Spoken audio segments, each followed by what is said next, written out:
रात के करीब 12 बज चुके थे। दिसंबर की ठंडी रात और एक ऑलमोस्ट खाली रेलवे स्टेशन। मैं अपनी ट्रेन मिस कर चुका था। अगली ट्रेन सुबह 3 बजे की थी और प्लेटफॉर्म नंबर 3 पर सिर्फ कुछ ही लोग बचे थे। 2 मजदूर अपनी बोरी पर सो रहे थे और एक लड़का फोन में घुसा हुआ था और एक पुराना चाय वाला।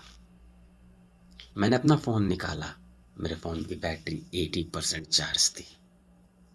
तब मेरी नजर पड़ी एक आदमी पर।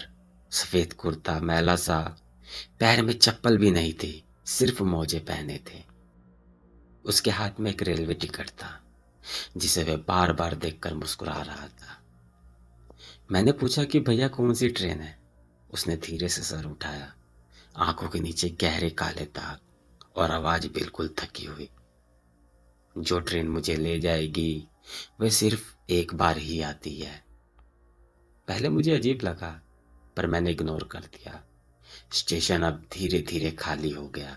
अब सिर्फ मैं, वो आदमी और एक चाय वाला। वो बार बार प्लेटफार्म के एंड की तरफ देख रहा था जहां एक गहरा अंधेरा था। मैंने पूछा कि इतनी रात को कहाँ जाना है भैया। उसने बिना मेरी तरफ देखे कहा कि जहां इंतजार खत्म हो जाता है। 1:55 लाउड स्पीकर से आवाज आई, पर कोई ट्रेन नहीं आई। फिर भी वह आदमी खड़ा हो गया। टिकट को सीने से लगाकर प्लेटफार्म के एंड की तरफ चल दिया।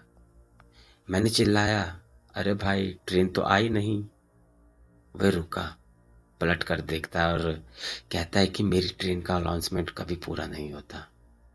जैसे ही वह अंधेरे के पास पहुंचा, लाइट ब्लिंक हुई, ठंडी हवा तेज हो गई और मेरा फोन 80% से सीधा 1% पर हो गया। चाय वाला भागता हुआ मेरे पास आया। बेटा तू उस आदमी से बात कर रहा था। मैंने कहा हाँ। चाय वाला बोला कि वह आदमी 5 साल पहले इसी प्लेटफार्म पर ट्रेन के नीचे आ गया था। उस दिन उसकी लॉटरी की टिकट लगी थी और उसी दिन उसकी मौत हो गई। मैं ये सुनकर बहुत डर गया और कांपने लगा और सुबह होने का इंतजार करने लगा। और जैसी ही सुबह हुई, मैं तुरंत अपने घर की तरफ निकल गया। सुबह जब मैं जा रहा था तो प्लेटफार्म के कोने पर एक गीला टिकट पड़ा था। उस पर लिखा था कि लकी ड्रॉ, रिजल्ट डिक्लेयर, और डेट आज की ही थी।